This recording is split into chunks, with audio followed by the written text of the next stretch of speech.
화요일 순서 진행하겠습니다. 여러분 모두 메리 크리스마스입니다. 내일이 성탄절입니다.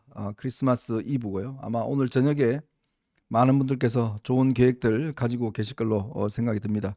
참 나라가 어지럽고 시끄러워도 그래도 이 하루만은 조금 즐겁게 즐길 수 있는 그런 우리의 또 권리가 있지 않는가 그런 생각이 듭니다. 여러분도 오늘 저녁 어떤 계획 세우고 계신가요? 다들 교회나 성당이나 가셔서 또 기도하는 시간도 많이 가실 것 같은데 참 여러모로 대한민국이 어렵습니다. 힘들고 어려운 상황이지만 그러나 또 이런 많은 역경들을 우리가 또 극복해 왔고 앞으로도 아마 극복해 나갈 것 같습니다. 오늘 하루 정말 마음을 모아서 대한민국을 위해서 기도하는 그런 시간이 되었으면 하는 게 제 바람입니다. 지금 이제 국민의힘이 오늘 권영세 하도 권씨가 많아가지고 권씨가 많네요. 네, 권영세 의원을 오늘 비상대책위원장으로 오늘 지명을 했습니다. 조만간 이제 전국위원회를 소집을 해서 전국위원회에서 이제 추인을 받으면 정식으로 이제 비대위 체제가 출범하는 것 같습니다. 참 국민의힘은 비대위가 없었던 날이 없을 정도로 참 정상적인 이 대표 체제가 며칠 못 갈 정도로 늘 비상이었습니다. 그렇지만 늘 비상이었지만 또 비상 같지 않는 그런 게 국민의힘에 계속되어 왔고 또 이 체제도 얼마나 갈지 제가 볼 때는 그렇게 장담하기가 어려울 것 같습니다.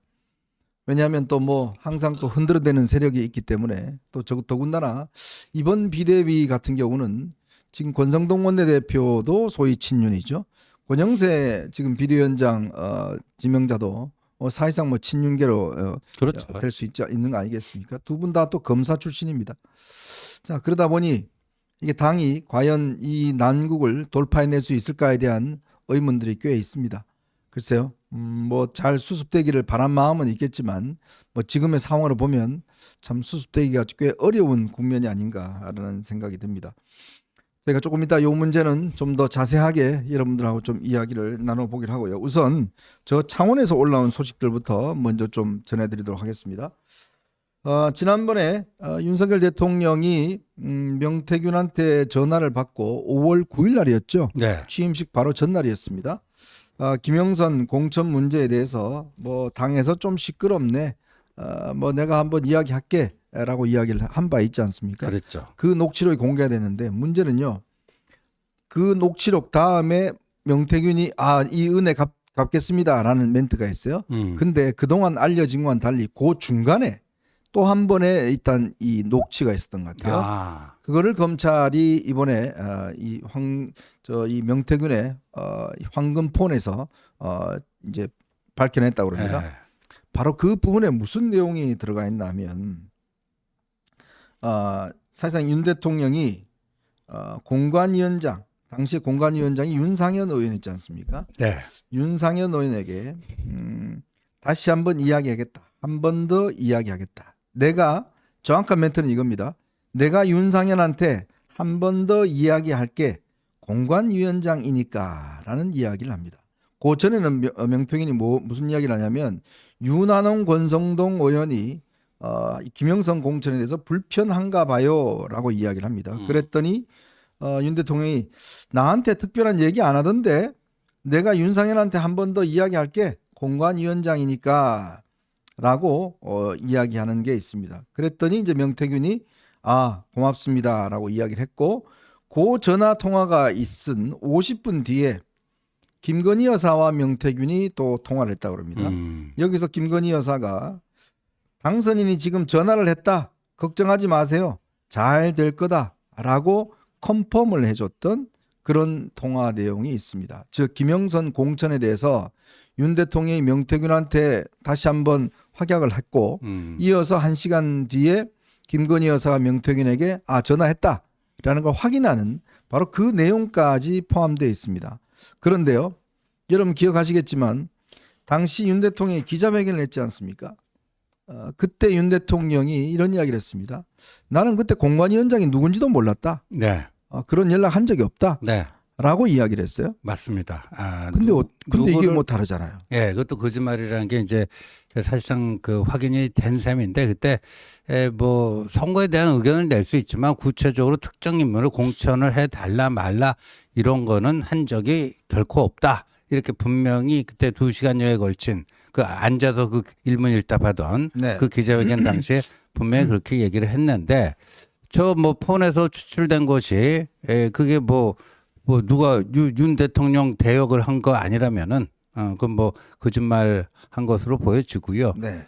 그리고 또 뭐 새롭게 드러난 게 윤상현 의원이 명태균과 그 김영선과의 통화 네. 또 나왔는데 거기서 명태균이 윤상현이 나한테 그 형수님께 형수라고 하는 거는 김건희 여사를 얘기하죠. 윤상현은 뭐 그냥 조금만 친해지면 다 그냥 호영호제 하려고 그래요. 그러니까 이제 대통령 그 당선인을 다 형이고 형수가 김건희다. 그러니까 형수님께 잘 좀 얘기해 달라. 외무부 장관 뭐 그런 얘기가 또 오고 갔다면서요. 네, 그렇습니다. 이게 당시에 명태균이 통화한 내용에 따르면 이렇게 김영선 전 의원하고 통화를 이렇게 합니다. 내가 아까 윤상현하고 통화했다. 형님 원내대표 나가 있어 이렇게 말했다. 그랬더니 윤상현이 자기가 무슨 외교통상부가 어떻고 13년 일했고 무엇이 어떻고 막 떠들더라. 그래서 난 잘 모르겠고 그냥 원내대표 나가렵니까 하니까 윤상현이 나가겠대. 그리고 윤상현이 내보고 형수한테 이야기 좀 잘해주라 그러더라. 내가 안 그래도 4시에 만나러 가요. 그랬더니 윤상현은 니만 믿는다 이러대. 내가 알았어요 그랬다. 이게 뭐냐면 윤상현이 이제 외교통상부 장관을 하고 싶어서 이 외교통상부 장관 이야기를 김건희 여사한테 해달라라는 이야기를 이제 했다는 거 아니겠습니까? 네. 그거를 명태균한테 청탁했다 이렇게 이제 이야기를 했는데 이에 대해서 오늘 윤상현 의원은 전혀 기억이 없다, 모르겠다 이렇게 이야기를 했습니다. 부인을 했는데 자 이게 왜 문제가 되냐면 우선 윤석열 대통령이 국민들에게 일단 거짓말을 한 게 되어버렸어요. 지난번 아마 여러분 제가 말씀드렸지만 당시 대국민 담화와 기자회견에서 이 부분 관해 전혀 이야기한 적이 없다라고 이야기를 했습니다.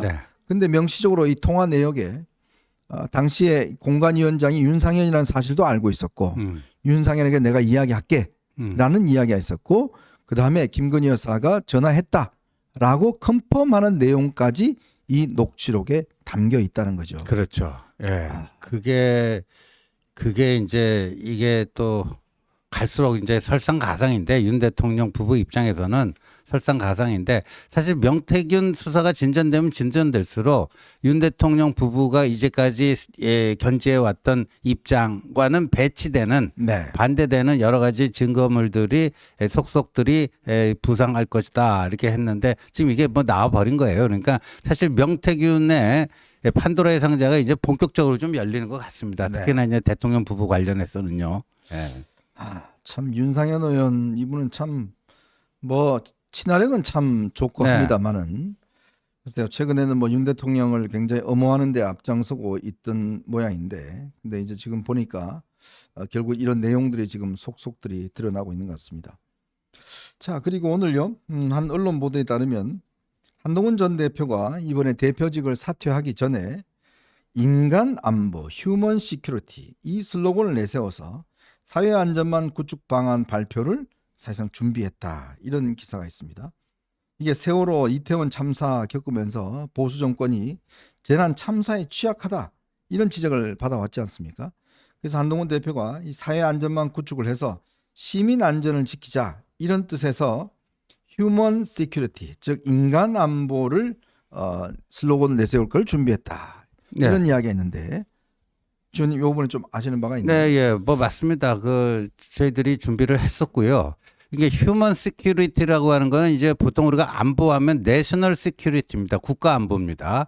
국가 전체. 그러니까 이번에도 뭐 비상계엄도 이제 국가 안보하고 직결되는 문제인데 보통은 이제 안보를 얘기할 때 국가 안보를 얘기하는 거예요. 외적의 침입에 어떻게 국방을 튼튼히 할 것인가 하는 국방이 곧 안보가 되는 뭐 이런 거 아니겠습니까? 근데 그 시큐리티의 개념을 이 자유주의 사회가 이제 성숙해 가면서 한 개개인에게 맞추자.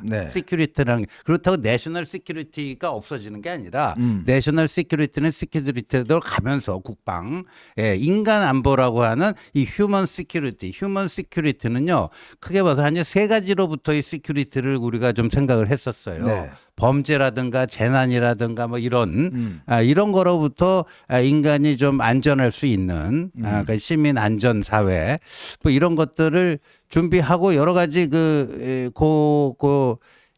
분야별로 그 휴먼 시큐리티의 구체적인 정책이나 법안 같은 것도 준비를 하고 있었죠. 그런데 이제 계엄이 터져서 이게 이렇게 됐습니다. 네. 자, 그리고 어제 JTBC와 또 어제 이제 장경태가 일부 보도했던 12월 3일 오후 6시에서 9시 사이에 김건희 여사가 강남에 있는 본인의 어떤 이 자문이 성형외과를 방문했다라는 그 기사가 나왔지 않습니까? 이 카니발 2대가 당시에 이제 이 성형외과로 들어가는 그 상면 사진도 나왔었는데 네. 뭐 지금 대통령실에서는 유언비어라고 아니 이야기한다고요? 속동현 변호사가 속동현 변호사가 예, 유언비어라고 했는데 네. 그럼 그 사진은 뭐죠? 네. 글쎄 제가 알기로는 꽤 오래전부터 아마 JTBC가 이거를 제보받아서 이제 기사를 하려고 하다가 조금 뭔가 그게 있었대요. 본인들이 제가 알아보니까 이게 자칫하면 김건희 여사가 이제 알리바이 즉 글쎄요. 본인은 계엄령을 몰랐다라는 거를 확인시켜주는 그런 가능성이 있다라는 측면에서 이제 보도를 좀 늦춰왔다고 그래요. 뭐 그러다가 어차피 민주당이 이제 폭로를 하면서 그동안 취재했던 말을 이제 보고를 했는데 글쎄 모르겠습니다. 과연 뭐 그날 왜 가셨는지 저는 잘 이해를 못하겠습니다. 자, 오늘 여러분들과 함께요. 저희가 세 가지 이야기를 좀 해볼까 합니다. 오늘 권영세 새 비대위원장 지명이 됐습니다. 권권 체제가 이제 시작이 된 거죠. 근데 이제 과연 국민의힘의 정체성이 뭔가에 대한 아마 많은 의문들이 있을 겁니다. 그래서 과연 이 권권 체제가 제대로 진행될지 이 부분하고 그리고요 노상원 지금 전 정보사령관 참 제가 이거 듣고 정말 놀랐는데요. 여러분 12월 3일이 왜 누가 결정하는지 그 의문이 풀렸습니다. 12월 3일을요 한자로 이렇게 풀면 뭐 일부에서 나오는 이야기인데 한자로 이렇게 하면 왕자가 이렇게 3개가 된다는 거예요. 12월 3일이. 그다음 왕이 3개다 뭐 이런 뜻인데 이 날짜를 바로 노상원이가 이날 해야 된다. 이날 해야 성공할 수 있다라고 찍어서 당시에 이제 이 김용현한테 이야기를 했다라는 사실이 이 경찰 수사에서 밝혀졌습니다. 12월 3일은 바로 이 노상원이가 찍은 날짜였다라는 게 아마 경찰 수사에서 드러난 것 같습니다. 자, 그 문제와 함께 지금 민주당이 한덕수 대행에 대한 탄핵 절차에 돌입한 것 같습니다. 정말 이제 그들의 이 정부 해체 이 음모가 정말 끝없이 진행이 되고 있는 것 같습니다. 그 이야기도 한번 여러분들과 이야기를 나눠보도록 하겠습니다. 자, 여러분 보시면서요 구독과 좋아요 알림 꼭 부탁드리도록 하겠습니다.